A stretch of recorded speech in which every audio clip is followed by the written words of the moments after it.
Welcome to Just Asia, AHRC TV's weekly human rights program. These are the headlines. Balochistan shrine bombing kills many, despite anti-terrorist operations. Nepal police brutal torture leaves victims' life at risk. Thai prosecution indicts red shirts for participating in referendum event. Indonesia has made little progress under Widodo regarding real human rights and rule of law. Urgent appeals from the Philippines, Indonesia, and Nepal.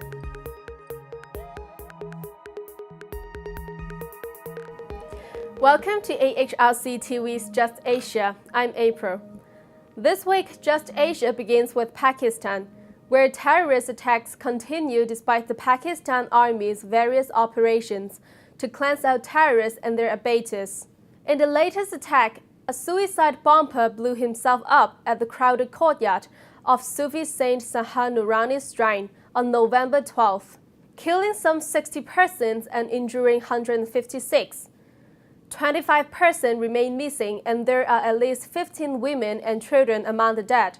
The suicide attack was carried out in the evening, when more than 600 devotees were performing the Damal, a trance-like dance in Balochistan's Hub district. The Shah Noorani shrine attracts a lot of people at the time of the year from other parts of Pakistan. The terrorist Islamic State has claimed responsibility for the attack. The IS has also accepted responsibility for 2 attacks in Quetta. The Balochistan government, however, is accusing Indian intelligence of being behind the attack. In the past 2.5 months, there were 3 deadly attacks in Balochistan, including 2 in its capital city Quetta, which is virtually in total control of the Pakistan military. In Quetta, no one can enter without passing through 5 to 6 checkposts, and yet terrorist attacks continue. In October, 24 policemen were killed in an attack at the city's police training college. In August, a suicide bomber struck a Quetta hospital, targeting 71 lawyers who had gathered to condemn the death of a prominent colleague.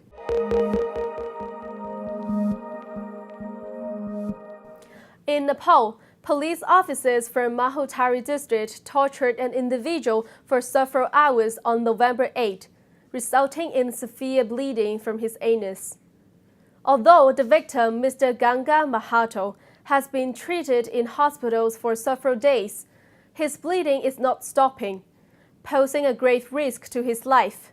He is now being asked to seek treatment at another hospital in India. Mr. Ganga was arrested without a warrant based on a false complaint made by local landlord Birendra Singh to retrieve money from Ganga. In fact, Ganga had already paid back money loaned by Birendra. On November 7, when Ganga was inebriated, he expressed his anger and shouted at Birendra and his son. After the landlord complained to the police about this, 6 police officers came to arrest Ganga the same night, but did not take Ganga with them. 2 officers returned on November 8 and took Ganga to the Maruwahi police post. According to Ganga's family, Ganga was not drunk at the time of arrest. At the police station, Ganga was force-fed alcohol, tied with iron shackles, and beaten for more than 2 hours on his hip, hands, back, chest, and legs. Birendra Singh's son Lalit was present during the torture. Ganga fell unconscious due to the excessive beating. The police took him to the district hospital, and when there was little improvement in his condition, the doctor referred him to a hospital in Sintamati, India, for further treatment. According to his family members, Ganga's condition is deteriorating, and the hospital in Sintamati has asked that he be taken to a different hospital as they cannot stop his anal bleeding. While 3 police officers have been summoned for investigation into Ganga's torture, local human rights defenders have confirmed that no departmental action has been taken against the officers so far. Meanwhile, the police have been pressuring Ganga's family and human rights organizations not to talk about the incident.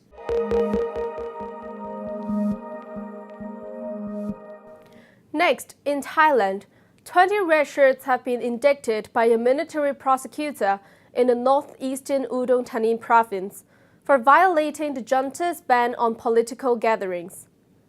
The 20 villages were indicted after participating in the Red Shirt Referendum Watch campaign on 19 June 2016. The event was organized by local members of the United Front for Democracy Against Dictatorship, the main Red Shirt faction affiliated with Thaksin Shinawatra, Thailand's controversial former prime minister. In a photograph that appeared on social media, some of the 20 posed in front of a banner of the UDD Referendum Watch campaign. According to the military, the Red Shirt villages were attempting to discredit the military government and the controversial referendum on the junta's sponsored draft constitution that was held on August 7th, earlier this year. However, Thai lawyers for human rights reported that the event was cancelled before it even began due to the presence of soldiers, and so the villages did not really participate in the Referendum Watch campaign. They merely took pictures with the banner before they left the venue. After the indictment, the military court granted them bail under 10,000 baht surety each. The preliminary hearing on the case will be held on 9th January 2017.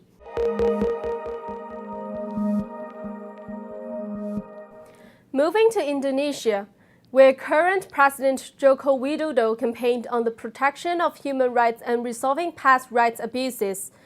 2 years under his administration has shown no progress in improving human rights protection or the rule of law.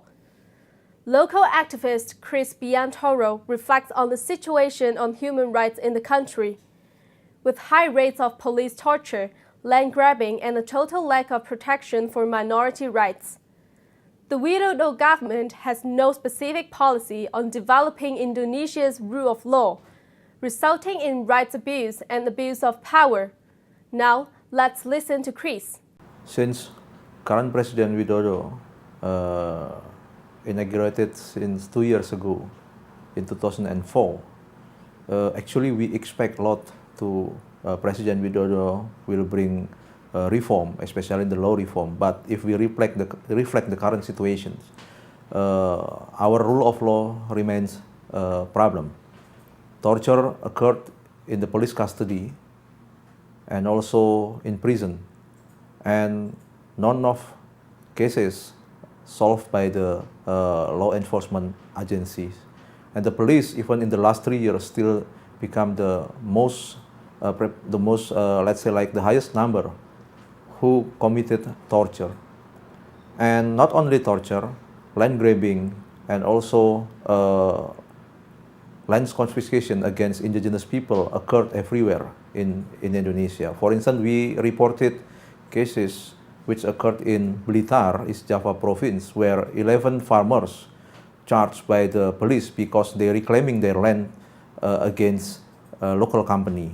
And also the land that belong to the local farmers in North Sumatra, they tried to reclaim against the military occupation, and what happened? They were attacked and also arrested by the police. The government insofar failed to establish effective mechanism to solve the land conflict, because land conflict, according to some data, include the National Commission on Human Rights, contribute a lot to the human rights violation which occurred in Indonesia, especially in the last 3 years. Many local government issued controversial regulation against minority, especially the religion and belief minority, banning Ahmadiyya, Shia, and it's also triggering riots and attack by hardliners against the minority groups.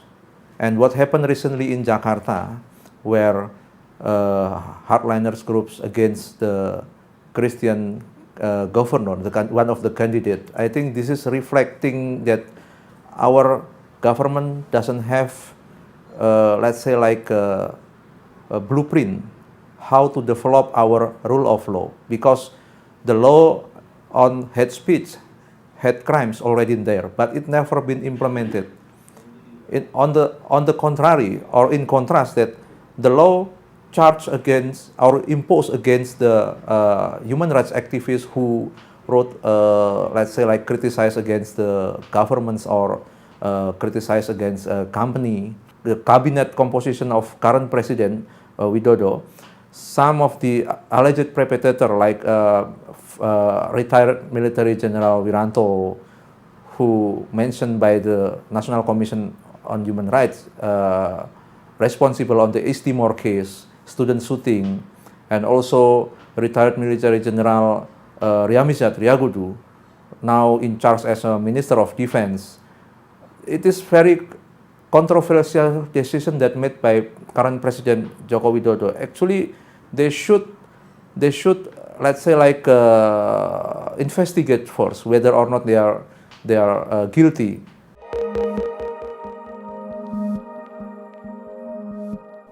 Finally, the Urgent Appeals Weekly features 3 cases from the Philippines, Indonesia, and Nepal. In the Philippines, a human rights defender in Talisay, Cebu, was killed by an unidentified man. Prior to the shooting, the victim had insisted that the police release his nephew because the police failed to show any reasons or warrant for arrest. In Indonesia, police shooting resulted in the death of one indigenous Papuan in Manokwari West District, West Papua Province. Another person was seriously injured in the incident due to the police not following legal procedure in handling a case of local conflict. In Nepal, 2 residents in Bankia district were illegally arrested, detained, and tortured by the police under the guise of an investigation into a stolen mobile phone.